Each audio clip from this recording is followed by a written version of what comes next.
Hi children, today we will learn adjectives. This activity from 5th class English textbook, 3rd unit. Let us see. Let's observe the underlined words in the following sentence. Matilda was a pretty and admirable girl. ఇక్కడ ఇవ్వబడిన sentence చూడండి నాన్న. ఇందులో Matilda was a pretty and admirable girl అని ఇవ్వబడింది. ఇక్కడ 2 words highlight చేయబడి ఉన్నాయి.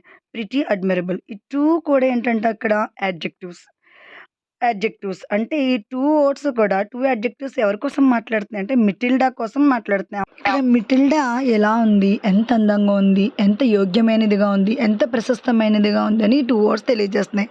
అడ్జెక్టివ్స్ నౌన్స్ని వివరిస్తాయి.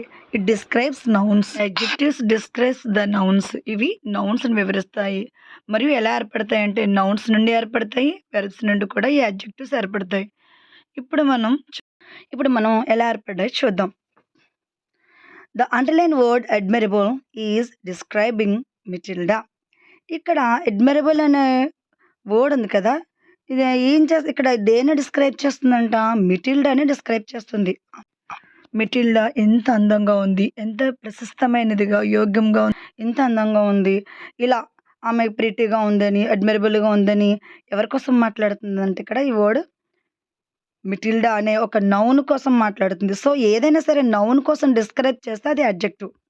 అయితే ఇవి ఎలా ఏర్పడతాయి అంటే ఒక్కొక్కసారి నౌన్ నుండి ఏర్పడతాయి, ఒక్కొక్కసారి వెర్బ్కి సఫెక్స్ యాడ్ అవ్వడం వల్ల ఏర్పడతాయి. మనకి టెక్స్ట్ బుక్లో ఇచ్చిన విధానంగా మనం టేబుల్ చూస్తే ఈ యాక్టివిటీలో వెర్బ్కి సఫెక్స్ ఏర్పడడం వల్ల కొన్ని అడ్జెక్టివ్స్ ఏర్పడుతున్నవి అనే ఎగ్జాంపుల్ ఇచ్చారు. వాటిని చూద్దాం. ఈ ఎక్సైజ్లో వెర్బ్కి సఫెక్స్ కలవడం వల్ల యాడ్జెక్టివ్స్ ఏర్పడినవి. అవి ఎలా ఏర్పడ్డాయి చూద్దాం నేను. ఇక్కడ అడ్మైర్ ప్లస్ ఎబుల్, అడ్మిరబుల్. అదేవిధంగా క్రిందన కొన్ని సఫెక్స్లు ఇచ్చారు. ఫుల్ అని, ఎబుల్ అని, ఇబుల్ అని, ఎంట్ అని, యాంట్ అని, ఇవ్వని, ఇంగని ఇచ్చారు నాన్న. మనము వీటిని చూసినప్పుడు ఇవి అవన్నీ సఫెక్స్ అని మనం ఐడెంటిఫై చేయాలి ఖచ్చితంగా. టేబుల్ మనం కంఠస్థపట్టాలి. ఎబుల్, ఫుల్, ఇబుల్ ఇవన్నీ. సఫెక్స్ అంటే ఏంటి, ఏదైనా ఒక వర్డ్కి ఎండింగ్ యాడ్ అయితే కనుక, ఏదైనా ఒక పదానికి చివర ఈ ఫుల్, ఎబుల్, ఇబుల్ ఇవి యాడ్ అవుతూ ఉంటాయి కదా, వీటిని సఫెక్స్ అంటారు. అది స్టార్టింగ్ యాడ్ అయితే ప్రిఫెక్స్ అంటారు. ఓకే, మనకు ప్రిఫెక్స్ అవసరం లేదు ఇక్కడ. ఇక్కడ వెర్బ్కి సఫెక్స్ ఎండింగ్ ఇలాంటివి ఫుల్, ఎబుల్, ఇబుల్ ఇలాంటివి ఏర్పడినప్పుడు కూడా ఇవి యాడ్జెక్టివ్స్గా మారిపోతాయి. ఎగ్జాంపుల్కి కొన్ని చూద్దాం నాన్న. ఫుల్ ఉంది కదా, use plus ful, useful. Help plus ful, helpful. Harm plus ful, harmful.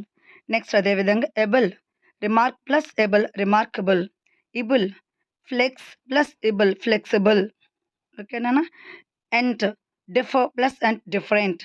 Ant, pleasant. Please plus and pleasant plus selective, select plus you, selective. Ing ఉంటున్న ఇది కూడా సఫెక్సే. Amuse plus ing, amusing. Relax plus ing, relaxing. Surprise plus ing, surprising. ఇవిలో చూడండి నన్ను ఇంకా ఉన్నాయి. Create plus ఇవ్, క్రియేటివ్. టాక్ ప్లస్ టాక్, చూడండి టాకెట్, టాకెట్ ప్లస్ ఇవ్, టాకటివ్, టాకటివ్. చాలా బాగా మాట్లాడతారు వాళ్ళు అని చెప్పండి. ఇలాగా ఏదైనా ఒక వెర్బ్కి దాని యొక్క ఎండింగ్లో ఇలాంటి సఫిక్స్లు మనం కలిసినప్పుడు అవి యాడ్జెక్టివ్స్గా మారిపోతాయి. సో ఈ యాడ్జెక్టివ్స్ అనేవి వేటిని కోసం డిస్క్రైబ్ చేస్తాయి, నౌన్స్ డిస్క్రైబ్ చేస్తాయి. ఆ వ్యక్తి ఎలాంటి వాడు, ఆ నౌన్ ఎలాంటిదని నౌన్స్ కోసం డిస్క్రైబ్ చేసేది యాడ్జెక్టివ్. Thank you.